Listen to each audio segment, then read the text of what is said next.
Good morning everyone and welcome to my channel again. We will continue to the chapter heat and its effect, and this is the third part of this chapter. So let's begin our class. In my previous video we have already understand about the thermometer and temperature. Let's understand types of thermometer. So there are two types of thermometer. First is laboratory thermometer and second is clinical thermometer. Laboratory thermometer. The thermometer that is used in laboratory for measuring temperature is known as laboratory thermometer. Let's understand more about laboratory thermometer. So, it consists of very fine capillary tube protected by a thick glass tube called the stem of the thermometer. The lower end of the capillary tube is converted into glass bulb filled with mercury and the upper end of the tube is sealed. The stem is marked in degree Celsius or degree Fahrenheit.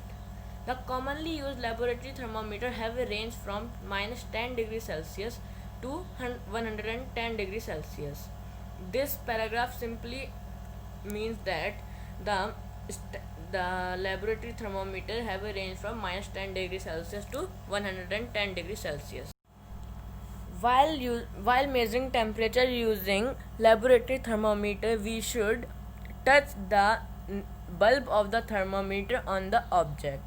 If we do not do this, then the mercury level will flow below and we will not get the accurate reading. So, the second thermometer is clinical thermometer.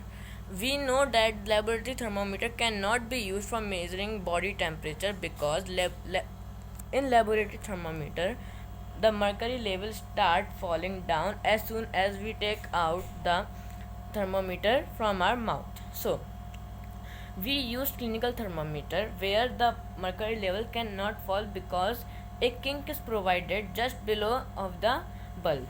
This prevents the backflow of the mercury and we get an accurate reading. How to use clinical thermometer? Using a clinical thermometer, we should keep some precaution in our mind.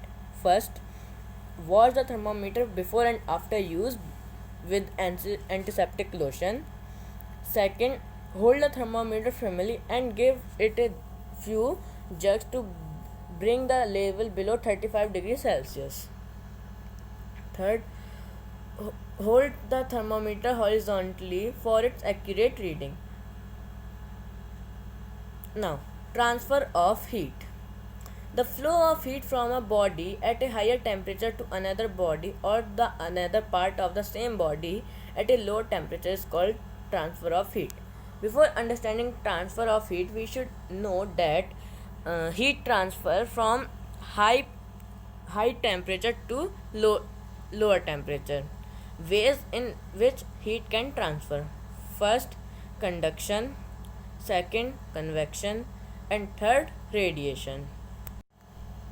In nature, all things are divided into two groups. First, conductor and insulator of heat. So, what do you understand by the term conductor? The materials which allow heat to pass through them quickly are called good conductor of heat. Example of good conductor are aluminium, iron, copper. And insulator of heat, the materials which do not allow heat to pass through them are called insulator of heat. Example of insulator of heat are wood, plastic and bakelite. Now, what what do you understand by the term conduction? So, conduction is the process of transfer of heat in a body from the hotter end to a colder end without any actual movement of the molecules of the material. Now, condition required for the conduction of heat: in contact with each other and at different temperatures. Thanks for watching my video. Please do not forget to like, share and subscribe my video.